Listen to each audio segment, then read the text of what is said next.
In section 10.2, we learn how to conduct a simulation-based test to determine whether there is an association between the variables, and we said in 10.1 we were describing there is an association, but here we're determining whether it's statistically significant. So the exercises I'm going to use as an examples are numbers 4 through 6 in section 10.2, so you may want to find those in your book so you can kind of follow along. So there were 34 students in a statistics class, and some data was collected on their heights in inches as well as the length of their index finger on their dominant hand, and that was measured in centimeters. So the first thing I want to do is just review what we did in section 10.1. So you can get the data again in the Chapter 10 folder in Ms. D's video lectures area of Blackboard. It's called Section 10.2 Example Data. And you can copy that, go to the Correlation and Regression applet, clear out the data that's there, paste in the new data, and again, make sure you click Use Data at the end, and you should be able to see what I have in screenshot here. So the first thing we're going to do is summarize this relationship, talking about direction, form, strength, and any unusual observations. So just to make sure we know which thing is which, I have the answer written in under the screenshot. The scatter plot shows there is a moderate, positive linear association between finger length and height with no unusual observations. So the direction part is the word positive. And the form part is the word linear. And the strength part is the moderate. So I didn't write them in my sentence in the same order that I had them in the instructions, but that's okay. And then the unusual observations, I hope, is self-explanatory. So how did we decide? Linear, again, unless we see in the points that they definitely form a nonlinear, some kind of curved pattern. If we don't see that, then we're going to go ahead and say that the form is linear. The direction is positive in this case because as we look at the scatter plot from left to right, the points seem to be going up from left to right. And the strength is moderate because there's definitely a clear increasing pattern, but the points aren't really forming much of a straight line, and so the strength there would be moderate. Now again, we don't have any unusual values. A lot of students might pick this top point and say, well, that's unusual because it's far away from the other points.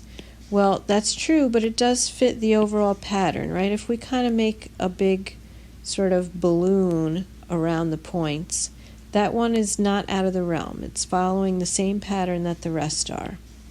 Now, you might ask yourself, or you might have been eyeballing, for example, the point over here and saying, isn't that unusual? Well, I don't know. It's a little bit of a judgment call, but I wouldn't consider that unusual. My advice to you is unless it's really clearly way out of whack, it's probably not considered unusual. I would tend to err on the side of not calling things unusual unless they're very obviously outside the overall pattern. Okay, now question number 4 in the book says to state in words the appropriate null and alternative hypotheses to test whether there's an association between height and length of index finger. Now again, this may be confusing because the sentence right before that I actually said the scatter plot shows that there's an association.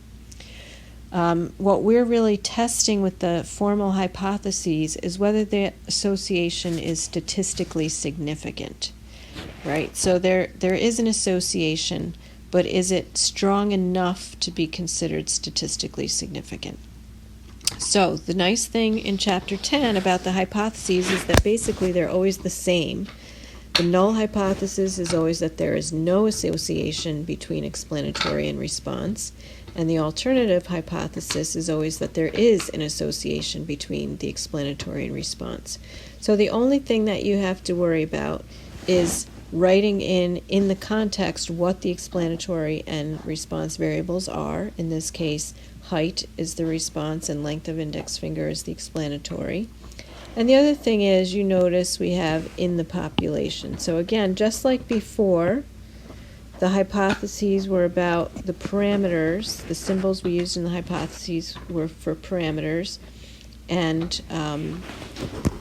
those pertain to the whole population, and that is the case here as well. Now, I've been a little bit vague.